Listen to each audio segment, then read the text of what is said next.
Hey there, Sagittarius Sun, Sagittarius Moon, Sagittarius Rising. It's Maggie from Moon Directed. At this channel, generally we work with the energy of the moon, but because it's the April 2019 reading, we're going to work with the moon, the sun, the earth, and the other personal planets, which would be Venus, Mars, and Mercury. I was trying to feel into your energy, and I couldn't get a really good grip on it. And all I could feel was tired. I felt tired, like I have a lot on my plate, and I'm tired. Yeah, just a little overwhelmed. That's what I felt. I couldn't really get much more than that going on. So hopefully things will get better. It seems like a lot of weight to be carrying. So I want to take a moment while we're getting our message here to thank you for your likes, your shares, your subscribes, for helping me grow my channel. Let's see what Spirit wants to talk about today. Spirit's ready. Okay. I need more than that. I need more than that. That's it. That's what we have. Okay. All right. Well, let's see where it takes us. All right. So Sagittarius, no wonder I was feeling a little exhausted because the first card that came out for you was the Three of Swords. The Three of Swords is mourning the loss of something, a loss of a relationship, a loss of a friendship, a loss of a job, a loss of a family member, a pet. There's a loss. Something that, you're trying to get about the business of work, of doing your day-to-day activities, but the presence of the loss is always there in the back of your mind, and you're struggling with it. So I was trying to get a little help on this for our clarifier, and I have the Eight of Pentacles. So this loss could be job, excuse me. Oh, excuse me. Still working on getting over that cold. Okay, so it could be a loss of a job, or it could be that the remedy for your sense of loss is to focus in on your work and start working toward creating more abundance in your life, like distracting yourself. So let's just see what we get here. We'll get a little more information as we go along here. So the sun. The sun is in Aries, and Aries would be your fifth house. Your fifth house of fun and romance and children and creativity. And then it ends, that's where it starts the month of April. And on April 20th, wow, I'm really having trouble talking. On April 20th, it moves into Taurus. And at that point, it becomes in your sixth house of day-to-day activities, and that's your work-life balance. Are you eating properly? Are you getting enough rest? Are you managing the day-to-day routines and the busyness of living?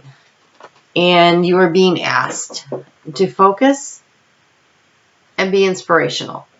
So I think that you are being asked to go ahead and throw yourself into a project. It doesn't necessarily have to be work, but it's something where you become skilled at what you're doing.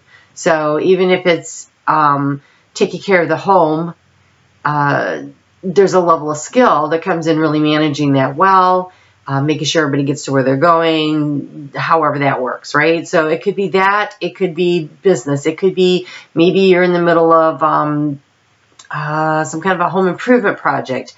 I'm not sure, but this inspirational card I find very interesting. So be focused. That's easy.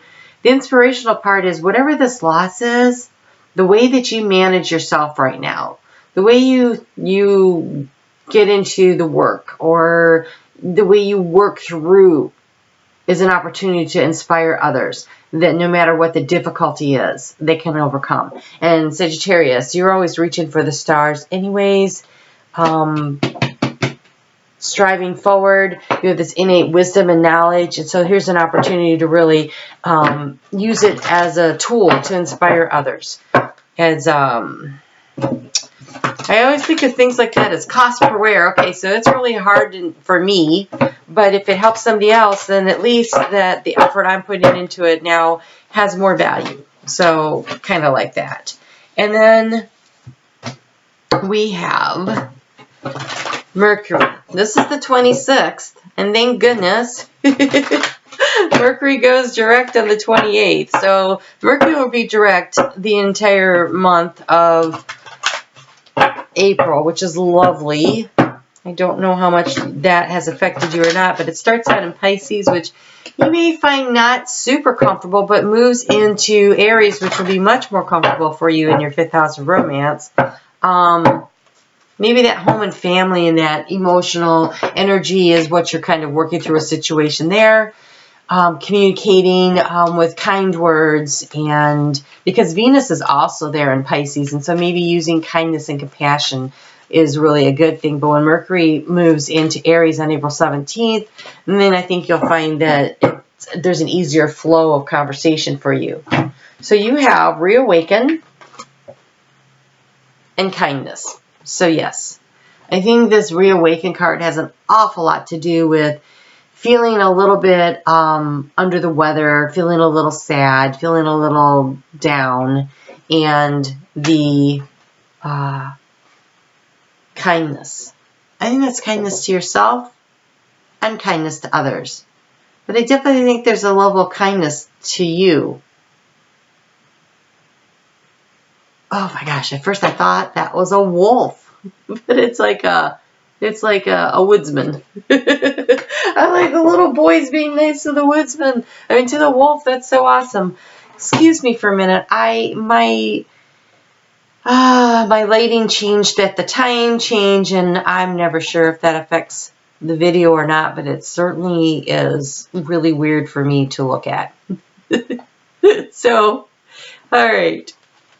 So I'm sorry about the technical interruption, but Mercury in retrograde's been challenging me all month long and most of last month, even before I got into the shadow. So, woohoo! 2 more days. All right. So, Venus.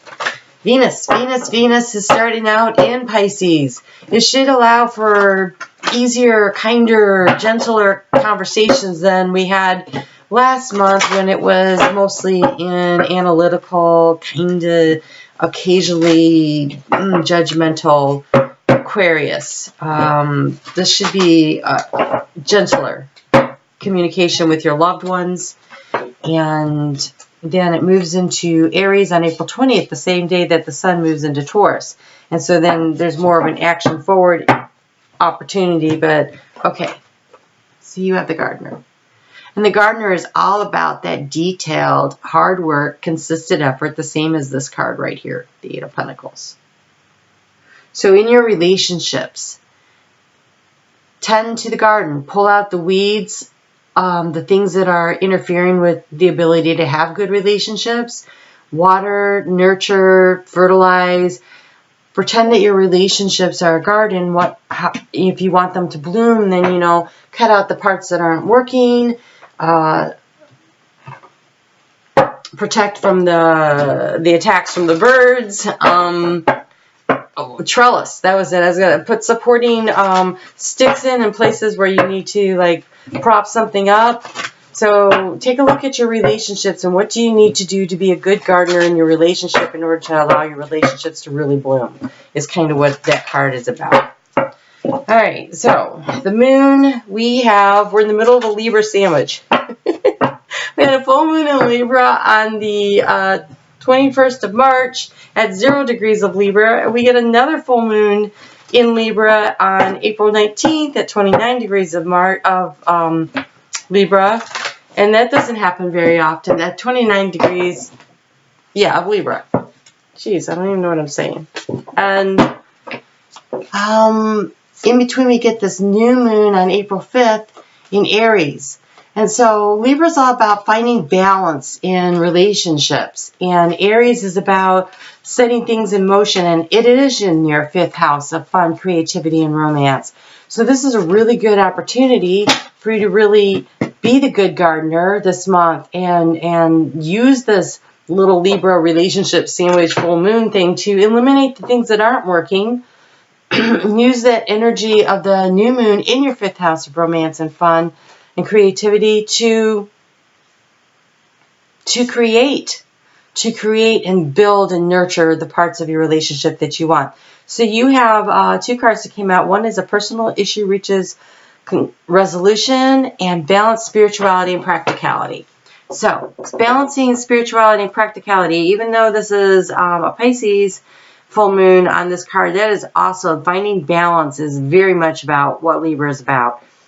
And this personal issue that's reaching a resolution, I think this is whatever's been making you sad. I think that could be the resolution that's being reached. But obviously, if you take a look at things and you focus on it and you allow yourself to become inspirational and you do that work and you garden in your relationships, then this balancing and this resolution could definitely come out in your favor, right? Okay, so let's see what Mother Earth wants to say to you about this month. And if you haven't hit the like button yet, could you please do that? I so much appreciate all the likes, the shares, the comments. They help me grow my channel, and I really do appreciate that. And if you have subscribed, make sure you hit the little notification bell. Because sometimes I go live, and then we can I pull cards for people that have questions while I'm doing my live readings. And that's always a nice opportunity. It says you are a spiritual teacher. This is this inspirational thing. Share your wisdom with others. You were born to teach. So whatever it is that's hurting you, there's a lesson in there that you're supposed to be learning. And then you take that knowledge and you share it with other people. And we're here to learn. But Sagittarius, you have that innate wisdom that's so the centaurs studied the stars, and they were the ones that taught the classes. You are a teacher. That is who you are. You're a spiritual teacher. That's what you're here. And so pay attention to what it is that the downloads and the information you're getting, and share that with the people in your life that you really care about. And inspire them. Inspire them.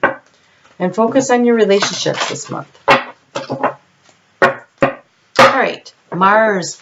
Mars in the 31st of March moved into Gemini, which finally Mars is going to be, all right, let's get some stuff done. Let's get some stuff done. Yes. And meanwhile, Mercury, which rules Gemini, is moving into Aries on April 17th, which is ruled by Mars. And so they're going to be in really good communication with each other. These two action-oriented, communicative planets.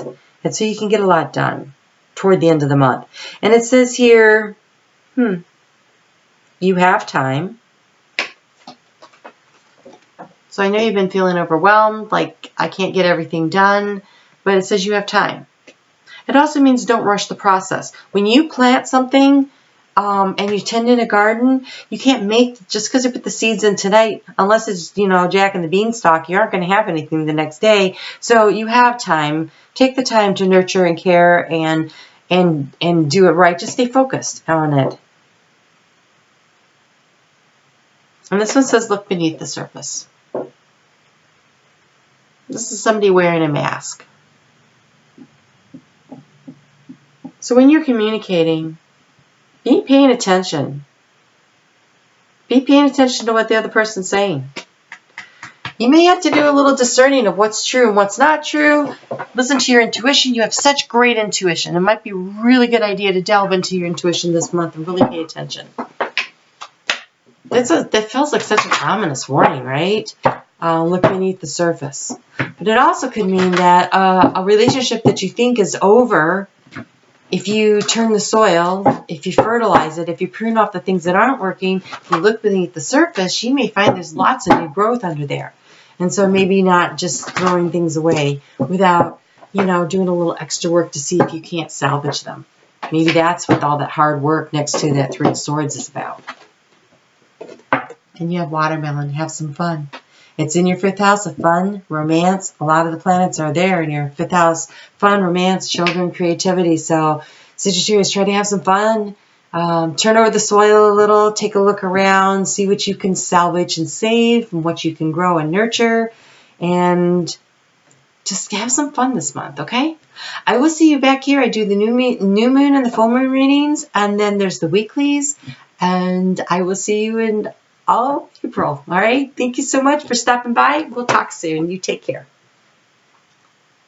Oh, everything's all messed up here. There we go.